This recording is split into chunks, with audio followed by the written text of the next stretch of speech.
রাতে অপরিষ্কার থালা বাসন রেখে ঘুমালে মারাত্মক দুইটি বিপদ ওই পরিবারের উপর নেমে আসে। সাইয়েদনা আলী রাদিয়াল্লাহু তাআলা আনহুর কাছে একবার এক মহিলা এসে জানালেন তার পরিবার থেকে বিপদ আপদ কোনোভাবেই দূর হচ্ছে না, এর কারণ কি? সাইয়েদনা আলী রাদিয়াল্লাহু তাআলা আনহু ওই মহিলাকে জিজ্ঞেস করলেন, তোমার ঘরের মধ্যে কি রাতের বেলায় অপরিষ্কার থালা বাসন এগুলা রেখে তুমি ঘুমিয়ে যাও নাকি? ওই মহিলা বলছেন, আলী আপনি কিভাবে এটা জানলেন? আলী রাদিয়াল্লাহু তাআলা আনহু বললেন, আল্লাহর হাবিব সাল্লাল্লাহু আলাইহি সাল্লাম বলেছেন, যেই ঘরে অপরিষ্কার জিনিস থাকে, যেই ঘরের মধ্যে দুর্গন্ধযুক্ত জিনিস থাকে, ওই ঘরের মধ্যে রহমতের ফেরেশতা প্রবেশ করে না। আর রহমতের ফেরেশতা যে জায়গায় প্রবেশ করে না, সেই জায়গায় শয়তান জিন, দুষ্ট জিন প্রবেশ করে। সব নোংরা জিনিসের মধ্যে এই দুষ্ট জিনরা প্রবেশ করে। সুতরাং নিশ্চয়ই তুমি রাতে তোমার ঘরের মধ্যে অপরিষ্কার থালা বাসন রেখে তুমি ঘুমাতে যাও, যার কারণে তোমার ঘর থেকে বিপদ দূর হয় না। কোন পরিবারে যদি রাতের বেলায় এই অপরিষ্কার থালা বাসন রেখে ঘুমানো হয়, বিশ্বাস করেন দুইটি বিপদ অবশ্যই নেমে আসতে পারে। তার মধ্যে নাম্বার 1 হচ্ছে স্বামী স্ত্রীর মাঝে কলহ, স্বামী স্ত্রীর মাঝে মোহাব্বত না থাকা। এই সমস্যা কিন্তু বর্তমান ম্যাক্সিমাম পরিবারের মধ্যে দেখা যায়। এর কারণ কি? দুষ্ট জিন, এটা তার অন্যতম একটি মিশন।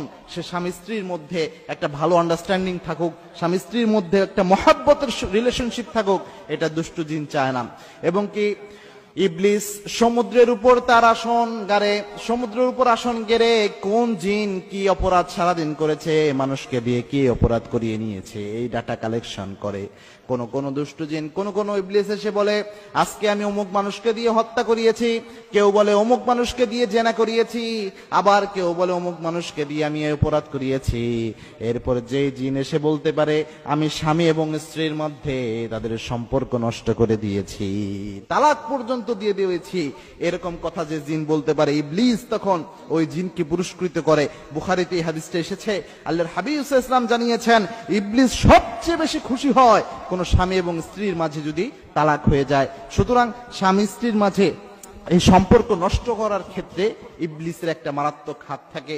যেই ঘরগুলোতে রাতের বেলায় অপরিষ্কার থালা বাসন রেখে ঘুমিয়ে যাওয়া হয়, ওই ঘরগুলোতে স্বভাবতই এই নোংরা জিনিসে দুষ্ট জিনের আনাগোনা হয়, তারা এগুলো থেকে আহার গ্রহণ করে।